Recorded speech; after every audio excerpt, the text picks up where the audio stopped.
Salut à toutes et à tous et bienvenue à Good Vibes, une émission qui valorise les sportifs, les artistes, les acteurs associatifs, les entrepreneurs. Aujourd'hui, c'est un champion, c'est la fierté des Nazariens, Ahmed Moussa. C'est un ami maintenant puisque plusieurs fois on s'est croisés dans des plateaux TV de Saint-Nazaire TV et d'autres projets comme Good Vibes, comme le sport, comme plein d'émissions. Voilà, au tout au début.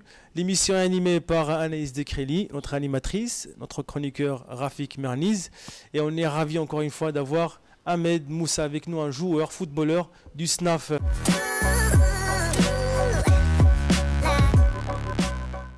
Merci Ahmed d'avoir accepté l'invitation et je suis vraiment ravi et content parce que quand je t'ai appelé, tu m'as dit t'inquiète pas Badr, j'arrive sans problème et je viens pour participer à ton projet, notre projet Good Vibes.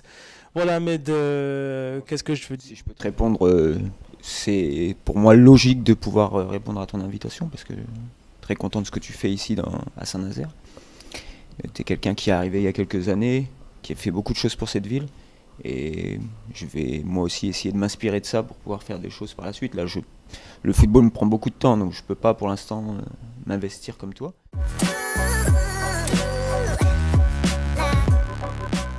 Voilà, Ahmed, déjà on est venu pour parler de toi et pas de moi, d'ailleurs. Parce que là j'étais surpris, j'ai dit peut-être c'est moi l'invité peut-être. Hein. Voilà, nous on se connaît très bien, je préfère laisser Rafik, Anaïs te poser des questions sur ton parcours et qu'on découvre plus Ahmed Moussa. Alors, bonjour Moussa. Alors moi j'ai vu auparavant ta petite interview avec Badr la dernière fois à Intersport et j'ai entendu dire que c'est ta sœur qui t'a poussé finalement un peu plus au foot parce que tu étais timide. Ouais, tout à fait. Moi je suis quelqu'un de très réservé, très timide, j'ai du mal, j'avais beaucoup de mal, par la force des choses, je me suis habitué et j'ai accepté les choses, mais au départ oui, j'étais très timide, donc me retrouver avec énormément de monde, devoir affronter tout ça. Ça a été très compliqué au départ, mais ouais, ma soeur m'a poussé et puis je la remercie. Oui, c'est sûr. C'est une fierté maintenant, je ouais, pense. Maintenant, j'ai vécu énormément de bons moments dans le football. Et voilà, j'en ai bien profité. Mais c'est pas fini. Il y a encore des choses à faire. Ahmed, bonjour. Bonjour. Tu es passé par pas mal de clubs à Saint-Nazaire. Aujourd'hui, tu es au staff. Je sais que tu as été encadrant ou tu es encore encadrant d'équipes jeunes. Tu as été capitaine de l'équipe du SNAF. Tu as été très très loin avec l'équipe du SNAF, notamment ces dernières années en Coupe de France. Je crois que vous avez été au 64e tour de... C'est ça. Voilà.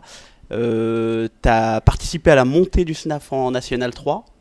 Oui. Donc voilà, on pourrait même faire une statue de toi dans ce club. Tu as donné beaucoup de ton temps pour ce club et voilà, tu as donné de ta personne aussi et de ton énergie. Comment tu as vu cette évolution du SNAF parce que ça fait un moment que tu y es aujourd'hui. Ouais. Moi, j'étais pas programmé pour tout ça en fait. Moi, j'étais au départ un footballeur de quartier qui aimait le football, qui aimait jouer avec ses potes. Et puis par la suite, je me souviens, une petite anecdote, j'ai croisé un ami à moi qui m'a dit ah, mais t'es un bon joueur, mais tu te mets pas en danger, tu veux jouer avec tes potes division et petites divisions. Donc ça m'a piqué un peu sa réflexion. Donc je me suis dit, se mettre en danger, je vais essayer, quoi. Ça me coûte rien d'essayer. Et je l'ai fait, et je regrette pas.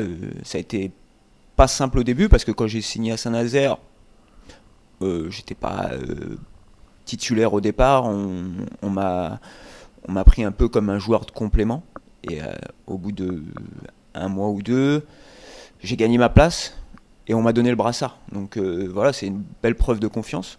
C'est Stéphane Maé qui était coach à cette époque-là qui m'a donné cette confiance-là. Et depuis, j'ai connu la montée de DSR à DH et j'ai connu la montée de DH à National 3 et aussi des parcours en Coupe de France comme tu disais. J'ai vécu vraiment de très bons moments à Saint-Nazaire. Tu étais meilleur joueur plusieurs fois dans... J'ai eu quelques récompenses individuelles, même si dans un sport collectif, faire de langue de bois, ça fait toujours plaisir d'avoir des récompenses individuelles, même si c'est pas le trophée de meilleur joueur, c'est surtout le trophée de sportif nazérien qui m'a qui m'a vraiment fait plaisir, parce que d'avoir une récompense dans sa ville, d'être reconnu en tant que sportif dans sa ville, c'est vraiment une grande fierté. Donc oui, non, le jour où j'ai eu ça, ça m'a vraiment touché. D'ailleurs, il s'occupe bien de toi par rapport à ce que tu fais, ce que tu as fait sportivement, maintenant, professionnellement, il y a des retours ou... Je sais, j'ai pas l'impression que moi je vois dans d'autres villes et tout, je vais pas critiquer ma ville, je sais pas comment ça fonctionne en interne à la ville et tout, mais j'ai essayé de postuler à des postes en interne à la mairie, de ce genre de choses. J'ai pas vraiment eu de retour ou vraiment de trucs fixes, quoi. J'ai fait des petites missions à Saint-Nazaire, mais rien de concret. Ouais. Bah là, c'est l'occasion, espérant qu'ils vont écouter ton message. Ahmed, il a beaucoup investi humainement, sportivement, il a donné beaucoup aussi au club. C'est un exemple pour les jeunes et j'espère que les décisionnaires vont écouter son message et qu'ils s'occupent un petit peu des sportifs comme Ahmed. On a énormément de très bons sportifs à Saint-Nazaire. Je pense qu'il y en a certains qui s'exportent malheureusement, alors qu'ils devraient pouvoir rester dans cette ville et aider cette ville à atteindre les objectifs qu'elle mérite, parce qu'on n'est pas à notre place dans le football. Je parlais du football parce que c'est mon sport. On n'est pas à notre place et malheureusement avec ce qui se passe en ce moment, on est mal parti, quoi. Après maintenant, on va croiser les doigts, on va y croire. Tu parles du SNAF là, SNAF. Oui, voilà, la situation du club, elle m'attriste. Je pense qu'elle attriste. C'est quoi le problème énormément. en fait? En fait, on a de gros soucis financiers, il y a des choses qui ont été très mal gérées. On est monté de DH à National 3, il y a une euphorie qui s'est créée et on a voulu sauter une étape. Et cette étape-là, le fait de l'avoir sautée, ça coûtait cher au club. Ça coûte très cher aujourd'hui au club et on est en train de le payer. Maintenant, l'image du club, elle en est ternie. Moi, j'ai eu la chance cette année d'aller en sélection.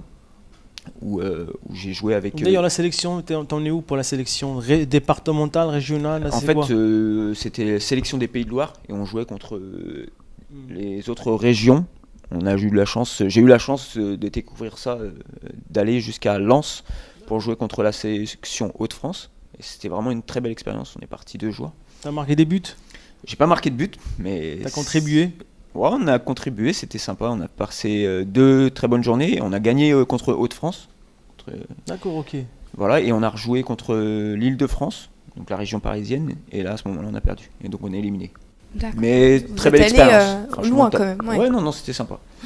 Mais oui, là le club il est en perdition. Il n'y a pas d'espoir. Si, j'ai entendu parler à un futur financeur qui a envie. Tout à fait, il y a le nom d'une personne qui est rentré dans le comité directeur samedi dernier, qui doit venir, mais qui repousse les rendez-vous. Donc nous, on est un peu dans l'incertitude. Tant qu'il n'est pas là, on ne peut pas se projeter.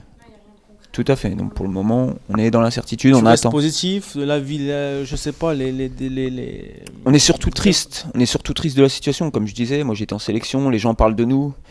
L'année dernière, on a fait parler de nous en très bien même avec la montée. Et là aujourd'hui, tout est remis en question et on se retrouve dans une situation où on est un peu la risée de tout le monde et tout le monde se moque un peu de nous, de la situation. D'accord, ok. Le club Reste en good vibes, tes futurs projets. Alors, tu as fait des formations sport et tout? Ouais, je me suis lancé dans le BPGEP cette année. Avec le temps, j'ai pas pu tout valider, donc il me reste quelques modules à valider, mais c'est en bonne voie. Combien de modules alors? Un seul.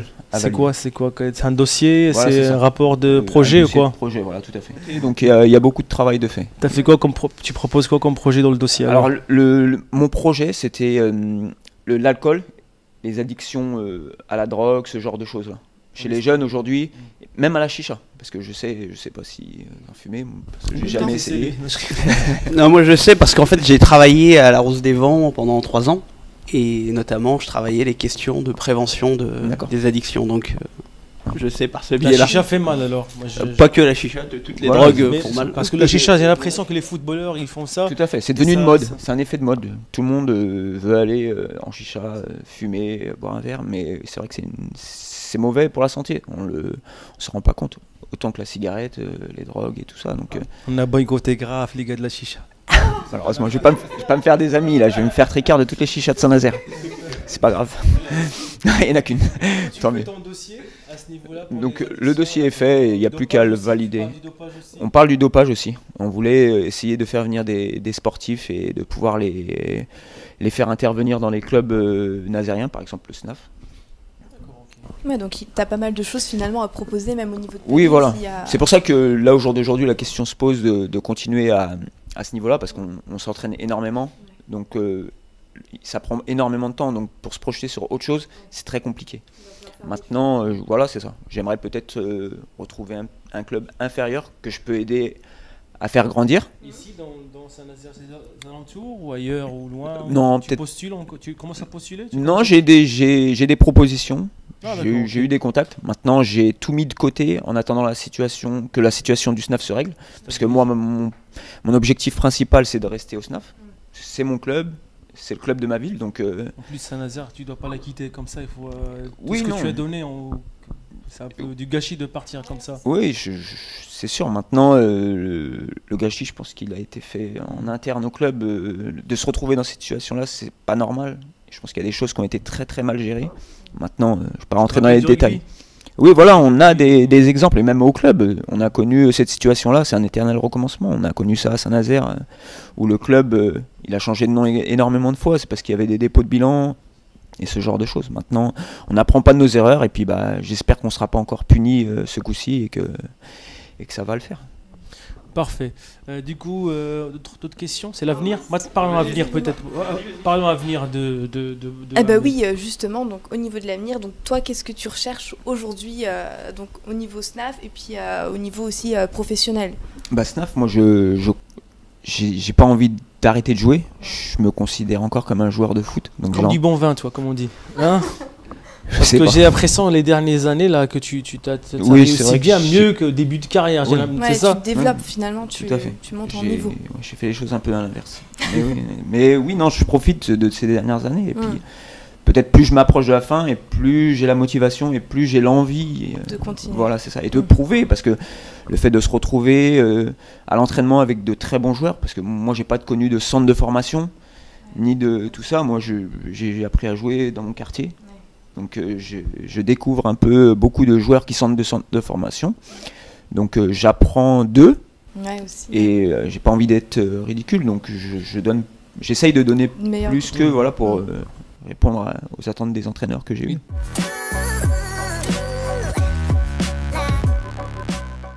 Tu parlais tout à l'heure de l'interview avec Badre il y a quelques années, et à cette époque-là, j'avais dit à Badre que moi, la Nationale 3, c'était pas possible parce qu'on allait monter et qu'après, ça serait trop tard pour moi. Ouais. Et je me suis trompé Ouais. parce que T'es encore là. je suis encore là. Donc c'est difficile de se projeter. Je prends ce qu'il y a à prendre et puis on verra par la suite. En tant que personnalité, peut-être que tu étais timide, ça t'a apporté peut-être plus de confiance en toi? Oui, je pense que obligatoirement de jouer devant du monde, Ouais. de côtoyer des gens, ça m'a permis de me libérer et peut-être d'être vraiment moi-même. Et, l'échange, c'est important. J'ai découvert énormément de gens grâce au foot. Les gens me connaissent grâce à ce sport. Donc moi, je suis content de tout ça. J'ai aucun regret vis-à-vis de ça. Maintenant, mes qualités, si je peux, peut-être la détermination. Ouais. Je pense que c'est une qualité primordiale, plus que les qualités de footballeur, parce que les qualités de footballeur, à un certain niveau, elles sont quasiment égales. Et ce qui fait la différence, c'est sûrement la détermination. Celui qui en veut le plus, c'est souvent celui qui réussit. T'as une DZ, quoi. Aujourd'hui, tu es encore là, quoi. T'as une DZ quoi. Sans verre qui coule dans les veines. Bon, bah je pense Oui, qu'on moi, a- j'ai une Vas-y, dernière vas-y, allez, question. hein. C'est, je sais que tu viens d'un quartier, le Petit Caporal. Tout à fait. À Saint-Nazaire, il y a plusieurs quartiers. Il y a le Petit Caporal, Avalix, Bouletterie, etc. Il y a de très bons jeunes, de très bons joueurs aussi qui ont été dans ces quartiers-là et qui ont changé de ville pour pouvoir évoluer dans le football. Est-ce que tu sens qu'aujourd'hui au SNAF, quelqu'un qui vient de quartier, comme toi, peut faire sa place comme toi tu as persisté et tu as réussi, t'en es la preuve vivante aujourd'hui? Est-ce que tu penses qu'il y a de la place pour d'autres ou malheureusement faut aller dans d'autres villes? Bah, moi j'ai d'expérience, je connais pas mal de joueurs qui ont été dans des natifs nazériens qui jouent à de bons niveaux aujourd'hui, qui sont dans d'autres villes pour pouvoir progresser. C'est sûr, tu as entièrement raison dans ta réflexion. En fait, Saint-Nazaire, c'est très compliqué pour les joueurs du cru. Moi, j'ai vu énormément j'ai eu cette chance, à un moment donné, d'avoir une chance que j'ai saisie. Maintenant, je ne sais pas si la chance a été donnée à tout le monde. C'est très compliqué ici parce qu'on va souvent donner plus de crédit à quelqu'un qui vient de l'extérieur qu'à une personne de Saint-Nazaire à niveau égal. Et je ne sais pas si c'est la mentalité d'ici ou si c'est pareil ailleurs, ça je ne peux pas te dire. Maintenant, c'est vrai que pour un Nazérien à niveau égal, le Nazérien faudra qu'il fasse plus pour réussir, que ce soit à Saint-Nazaire, au SNAF, vu que c'est le plus grand club voilà, c'est ça, à Saint-Nazaire. Ouais. Maintenant, comme tu disais, les jeunes de quartier et tout, il ne faut pas qu'on se limite à ça, de se dire ouais, on m'a pas laissé ma chance. Il ne faut pas attendre qu'on nous la donne. Il faut la saisir. Moi, je pense, sans prétention, que j'ai fait ce qu'il fallait pour avoir ma chance. Souvent, quand je discute avec les gens, oui, mais on ne me donne pas ma chance, ceci, cela. Fais ce qu'il faut pour que donne pas le choix. Un coach, il ne faut pas lui donner le choix. Faut qu'il ait pas le choix de te mettre sur le terrain ou de te prendre dans son groupe. Faut pas lui donner le choix. Et il faut faire ce qu'il faut pour ça. Tout à fait. Ce qu'il a dit Ahmed, parfois il ne faut pas tout le temps prendre la position de victime. Peut-être parfois il faut se donner plus de moyens et chercher un petit peu à faire bouger les choses. Ce n'est pas une mission facile parce que tout le monde n'a pas ce caractère, tout le monde n'a pas cette volonté. Mais voilà, quand on veut, on peut, comme on dit.